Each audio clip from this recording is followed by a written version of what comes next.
ஒரு second year piercing இல்லை multiple year piercing பண்ணும்போது அது பார்க்க எவ்வளோக்கு எவ்வளோ அழகாக இருக்கோ அவ்வளோக்கு அவ்வளோ அதில் ஆபத்துகளும் இருக்குது. இந்த மாதிரி செகண்ட் இல்லை மல்டிபிள் இயர் பியர்சிங்ஸ் பண்ணும்போது 2 ஏரியாஸ் இருக்குது. ஒன்று இந்த காதுக்கு பின்னாடி இருக்கிற ஃபேட் இருக்கிற ஏரியா, 2வது இந்த ஸ்ட்ராங்காக இருக்கிற கார்ட்லேஜ் இல்லை மடல் இருக்கிற ஏரியா. நிறைய பேர் செகண்ட் இயர் பியர்சிங் மேலே போடுறாங்க, இல்லை ஃப்ரண்ட்டில் காதோட ஃப்ரண்ட்டில் இந்த இடத்துல போடுறாங்க.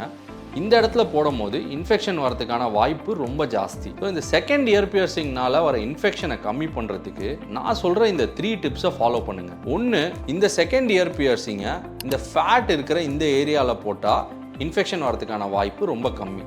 2வது, இந்த ஏரியாவில் போடும் போதே அந்த மடலை ஒட்டி நிறைய பேர் போடுறத நான் அப்சர்வ் பண்ணுறேன். அந்த மாதிரி மடலை ஒட்டி போடாமல் மடல்லேருந்து கொஞ்சம் தூரமாக போடுறது பெட்டர். 3வது, ரொம்ப சின்ன ஸ்டட்டாக போட்டு அந்த இடத்த கம்ப்ரெஸ் பண்ணாமல் கொஞ்சம் லாங்கர் ஸ்டட்ஸாக போட்டுக்கிறது ஆல்வேஸ் பெட்டர். இது எதுவும் ஃபாலோ பண்ணாமல் ஒருவேளை நீங்கள் அதை பியர்ஸ் பண்ணி உங்களுக்கு இன்ஃபெக்ஷன் வந்துருச்சு அப்படின்னா அது மேலேயே ஆயின்மெண்ட் போட்டு அதை ஹீல் பண்ண ட்ரை பண்ணாமல் அந்த ஸ்டட்டை எடுத்து ஆயின்மெண்ட் போட்டு அதை ஹீல் பண்ணி க்ளோஸ் பண்ணிவிட்டு அதுக்கப்புறம் திருப்பி ஸ்டெரைலாக ஒரு கன் வச்சு பியர்ஸ் பண்ணிக்கிறது ஆல்வேஸ் அட்வைசபிள்.